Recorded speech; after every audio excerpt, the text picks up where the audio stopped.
What's up everyone? Last time we had arranged a Pokemon Showdown tournament. Using the abilities that our cast has recently acquired, they faced each other in matches using their base form and their secondary form. Essentially a 2 vs 2 single battle. Let's take a quick look on our brackets. Swap the Salbzar was about to duel against Fire the Cherry Kazam, but the later excused himself, so Swap automatically advanced to the second match. Meanwhile, Colossus the Golantlur was dueling Stor the Empobut. Colossus managed to win the first battle, but Stor quickly took control of the other 2 rounds, and managed to advance himself over Colossus. Mike the Drizzilvion initially got an upper hand against Gyro the Genzel in the first round, but when Gengar started using Thunderbolt against Drizzile, not even Critical Sucker Punch could help Mike to turn the types. Thus, Gyro advanced. Roger the Aikimoi had some trouble against Kale the Pika Slash. I mean, Pikachu was strong against Skarmory, while Sandslash was strong against Aegislash. Roger could not make up a good strategy against Kale, so the Golden Bunny winner moves on to the next match. One of the most heated matches was Jinmin the Nozaru vs Snowy the Cindertails. The match could go in either side's favor, but eventually, with a score of 2-1, Snowy has managed to overcome her rival. Next match was Inky the Inksire against Big KJ the Dracoturtle.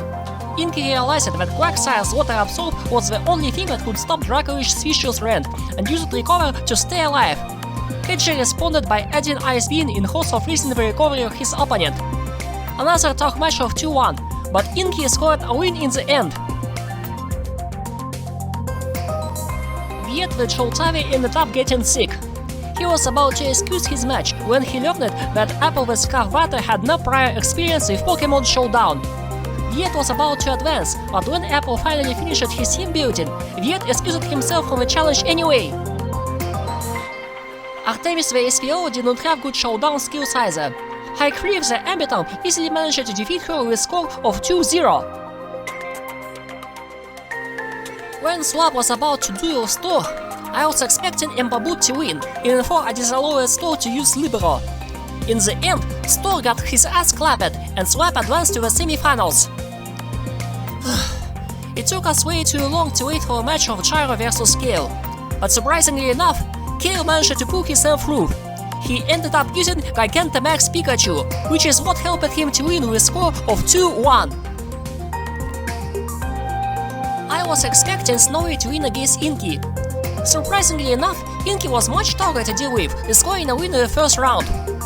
But when it came to battle against Quagsire, Snowy finally unleashed her Freeze Dry, scoring a solid victory in the next 2 rounds. Hikri was unusually blessed to deal with easy opponents. Apple only learned the ropes of Pokemon Showdown recently, and before he showed quite an effort, he was no match for an experienced fighter like Hike3. Unfortunately, being experienced as he is, Hike3 could not find a way to beat Snowy, who was more experienced than him. It all came down to that Aurora Wheel. If only he could find a way to break past that. Finally, Swap ended up dueling Kale. Being a semi-final match, it was not easy for either side. Neither side could find a super effective weak spot, but in the end, Swap the Salbzar managed to come out of the top with a score of 2-1.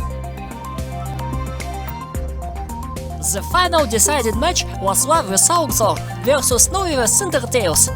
Surprisingly enough, it was also a perfectly balanced match. Ninetales is weak against Skizzer, but strong against Sauk, while Flichinter is strong against Skizzer and Sauk, but goes down to Rock Slide easily, while Sauk survives the attack with Sturdy. Eventually, with a score of 2-1, Snowy had finally defeated Swap and won the tournament. As a reward, she will add another 12 symbol in the vault code.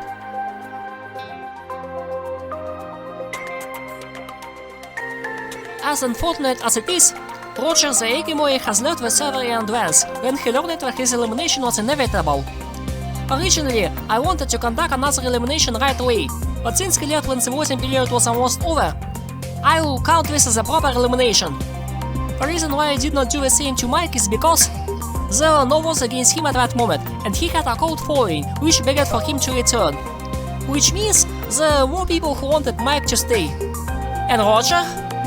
Well, considering what he did to his ally, I doubt that anyone would want to see him ever again. That gives me even more reason to host this specially prepared challenge for you. Now, let's check out your confessionals following the tournament. Round 1. Both Jin and my phones were glitchy at first, but we managed to get over it. Round 2. I managed to bounce back after Inky caught me off guard. Semi-final. I could hit high freeze and bottom half with literally anything, but his bottom half? Well, that's a different story. Final. Surprisingly 50-50, depending on which phones came out first, according to Swap at least.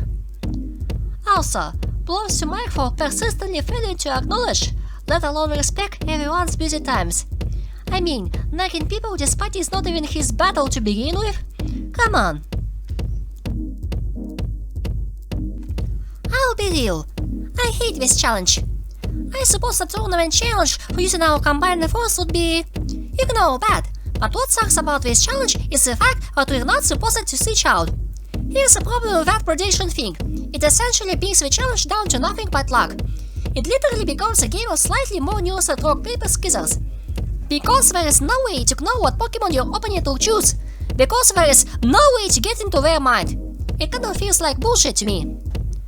The prediction looks like intense and complicated strategy, but very surface level, and very uninteresting. I wonder what have happened to Roger? Well, he quit the game because he was spying me.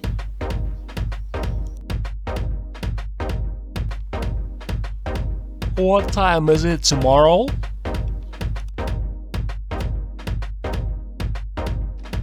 Man, haven't really done this much. Anyways, I just want to say this tournament was fun even for weak Pokemon like me. I mean, I'm thankful to have Quagsire merge with me. It did help me to beat my first opponent, but not my next. Anyways, it was an honor to be crushed by Ninetales. She is fierce. I wish her luck. Oh, and I hope Wartortle still isn't mad at me. Hit or miss? I guess they never miss, huh? You got a boyfriend, something miss ya. They're gonna skid and hit it up like, something. Don't worry, B-movie script 2 in a blaze. Here's a little teaser. You'll be happy to know that bees as a species haven't had one day off in 27 billion years. So you'll just work us to death? We'll sure try. Wow, that blew my mind. What's the difference? How can you say that? One job forever? That's an insane choice that I have to make. I believe it. Now we only have to make one decision in life. But Adam, how could they never have told us that? Why would you question anything? We're bees, the most perfectly functioning society on Earth. You even think maybe things work a little too well here? Like what? Give me one example. I don't know, but you know what I'm talking about. Please clear the gate. Well, Nectar Fox on approach. Wait a second, check it out. Hey, those are pollen chocks. Wow, I've never seen them this close. Signal was like outside the hive. Yeah, but some don't comes back. Hey Jokes! Hi Jokes! You guys did great! You're the monsters! You're the sky freaks! I love it! I wonder where they were. I don't know. Their day's not planning. Outside the hive, flying who knows where, doing who knows what. You can't just decide to be a pollen chalk. You have to be bred for that. Right, look. That's more pollen than you and I will see in a lifetime. It's just a status symbol. Bees make too much of it. Perhaps. Unless you're wearing it and the ladies see you wearing it. Those ladies? Aren't they our cousins? I still have about 20 calories to burn. Stay tuned. What's up everyone?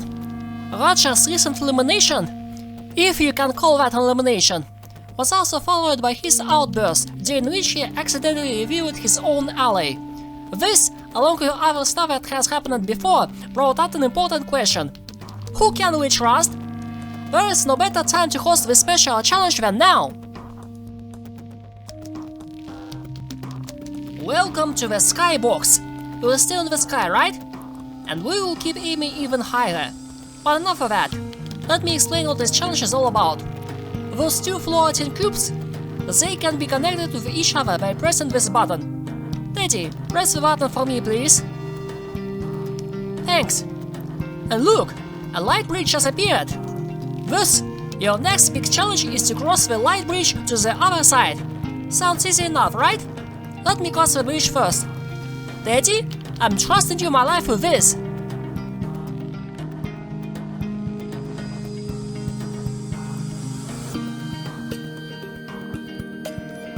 And I'm done. Note that there is also a button on the other side. I will now stand on the button so that Teddy can cross the bridge after me. Come on, Teddy, you can trust me.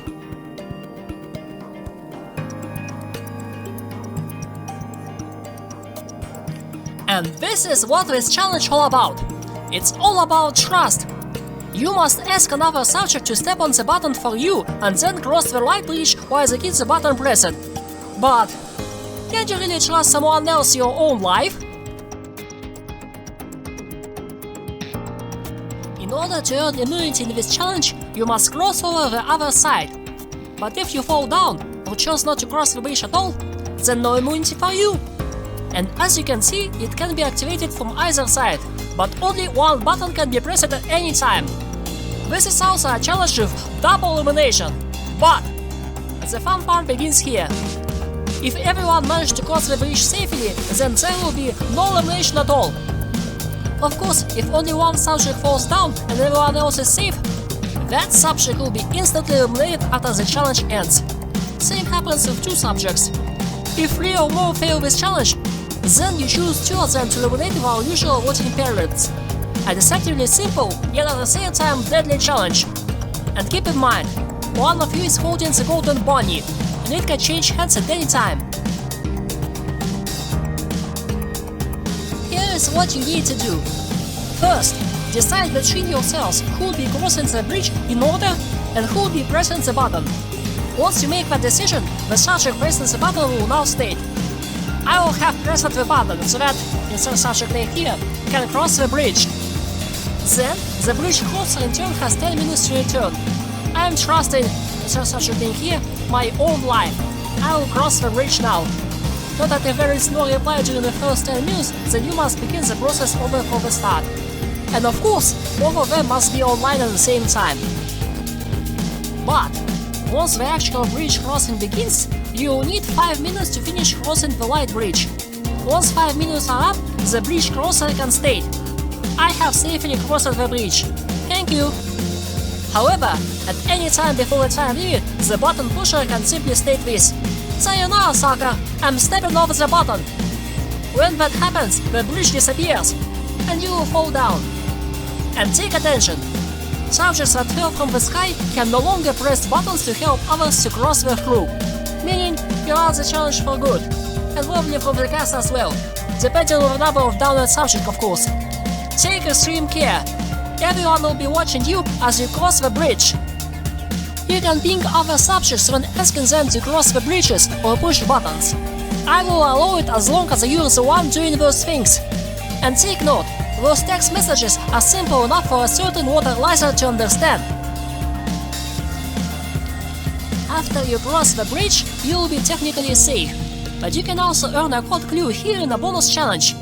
It will be similar to the main challenge, except there will be 3 buttons, and even if one button goes off, you will lose not only your chance for getting the code clue, but also your hard-earned immunity for crossing the first bridge. Will it be a worth risk for you, I wonder? There won't be a code extension this time. You'll receive a code letter in its exact location, and always a red one if you had any in your previous attempts. Otherwise, a yellow one of course. This will be your hardest challenge yet. It all matters on who you can really trust. It is entirely possible for one test subject to be the sole button presser for everyone but himself. How you tackle this challenge will be entirely up to you. But you'll have 1 week to cross the right bridge, otherwise you will never be truly safe. Choose carefully. Hopefully you still have some friends that you can trust. If you do not, I can only wish you good luck. Oh, and you can freely quit the server after failing the challenge, and it will still count toward one of those eliminations. I am certain that there will be some outbursts, so I'm allowing you to take it all. Or just be patient and wait for results.